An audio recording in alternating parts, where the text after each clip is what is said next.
Welcome back to another segment of the MCR. My name's TJ. Please like, share, and subscribe on multiple platforms, multiple social media sites. Thanks everyone for your support. In this segment, I'm going to talk about a guy that I heard about first on the Dan Bongino show a few weeks back. His name is Konstantin Kisin. He was born in Russia. He has Jewish ancestry. He now resides in England or the United Kingdom, whichever you want to call it. He co-hosts a YouTube channel and they do podcasts also called Triggernometry. And just as an FYI, his co-host is Francis Foster. Well, anyways, a few weeks back, there's a 9-minute YouTube video, and I think it appears on Rumble too. There's a 9-minute video of him speaking at the Oxford Society debates. And in this 9-minute video, he argues how the global climate crisis cannot be solved by woke protests in rich countries. He espouses the best way to fight global warming, and he doesn't necessarily deny it or anything. He just says the best way to combat it is advancing towards technology. In other words, he feels technology is the means, okay? But he said basically these woke protests aren't doing a thing. This 9-minute video, you almost need to watch it for its comedic value. He references how 20% of Russia does not have an indoor toilet. And it gets kind of comical when he says, and I'm not talking about your nice portaloos you have here in England. He goes, I'm talking about a house, an outdoor, he calls it a excrement house, I believe, which contains the fermentation of the previous 10,000 visits. Of course, he gets a little chuckle from the crowd as he's ranting that. But he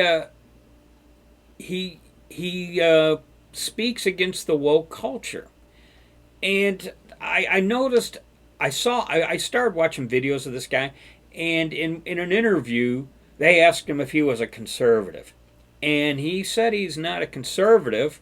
He just speaks out against the woke culture. Now here's where I feel I made an interesting observation, and I'm going to reference Jordan Peterson. Okay. He too has been accused of being a conservative, and he almost says the same thing, that he's not a conservative, but since he does not advocate for the woke culture, clearly he's siding with the conservatives. And the same thing's being said about Konstantin Kisin here. Since he is not advocating for the woke culture, well, then you're the enemy and you're with the conservatives. So, yeah, it seems like the conservative side of the aisle is embracing the guy, just as they did Jordan Peterson. Okay, and I find this interesting. In a lot of what he speaks, because I watched multiple videos on this guy, Konstantin Kisin.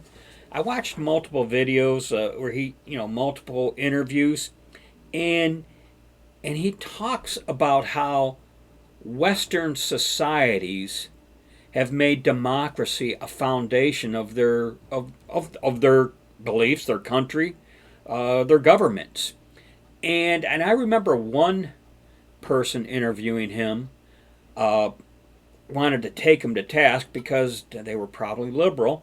And Constantine replies, show me an Eastern country that has historically employed democracy in their culture, their society, their means of ruling. He goes, you're not going to find any. He goes, ever. And that was interesting. So, and historically speaking, you can go back to the Greek and Romans where they talk about democracy and the republic, okay?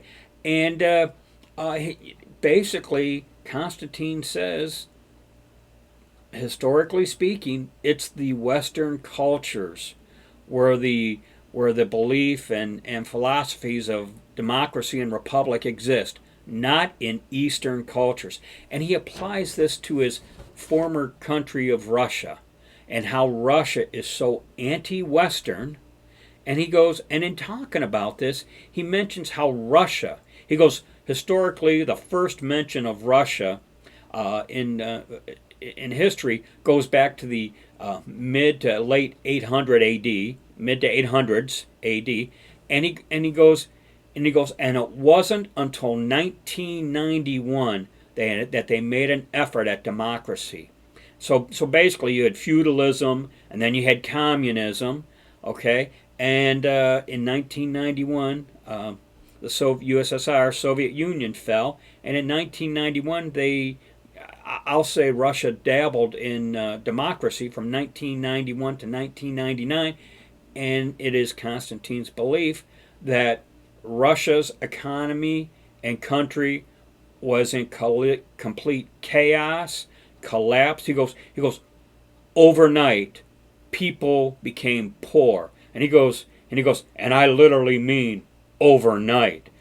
And it's funny. His speech pattern is very interesting. You got to watch this guy, and what he says is, it was such a shock to the Russian culture that it paved the way for Putin to seize power. And so now, and this is why Putin, and I'm getting this from Konstantin Kisin now, it is Konstantin's belief that because the 1990s were such complete chaos that they have a favorable view and the majority support Putin and his efforts. Okay? In one of the interviews I was watching, it veered off into the topic of Ukraine, and I'll say right now, Konstantin does tend to lean Ukraine, and it was brought up that they were corrupt. And he goes, yes, they are corrupt. And then he makes a very interesting observation opinion. He goes, and he starts with Russia. He goes, Russia, Putin is the top oligarch who dictates to lower oligarchs, sorry about that, in controlling the country. So he basically, it's almost like a mob family, okay? And I've heard that said before in unrelated interviews, or when I say unrelated, I mean I've heard other people speaking about how basically Putin's a mobster over there, okay? But so that's how he views Russia. Then he says, and then he takes Ukraine, and he goes, yeah, you got oligarchs in Ukraine. He goes, but he said it's like you have one oligarch running one part of the country, another oligarch running another part of the country, and another oligarch running another.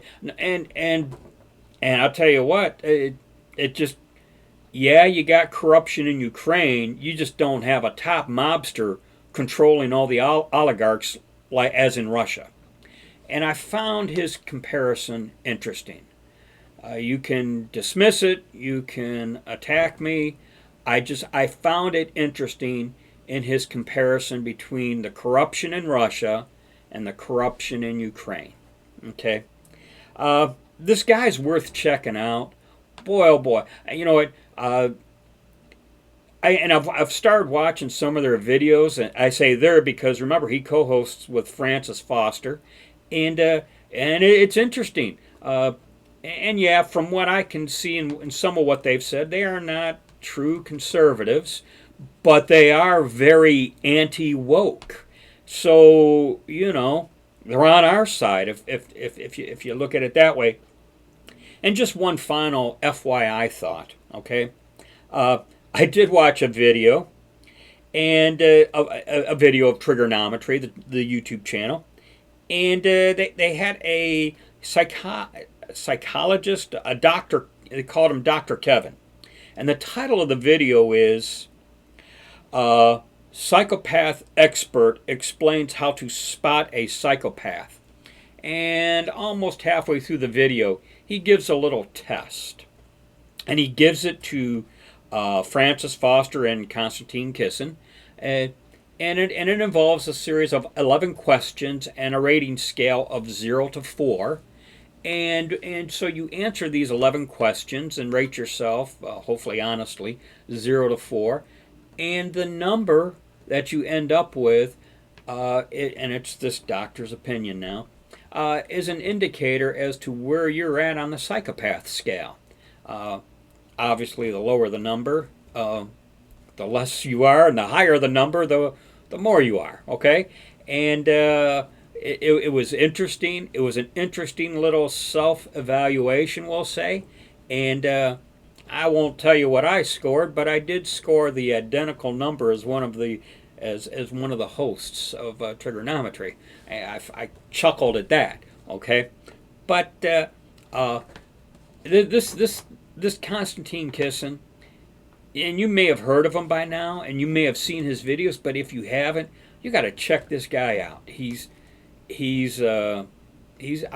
feel like he's with it, and I was just compelled to share this with you guys, and I'll catch you in the next segment, whether Mac and I do it together or solo or what. Okay, so that's it. That's a wrap. As always, be safe, watch your six, and don't tread on me.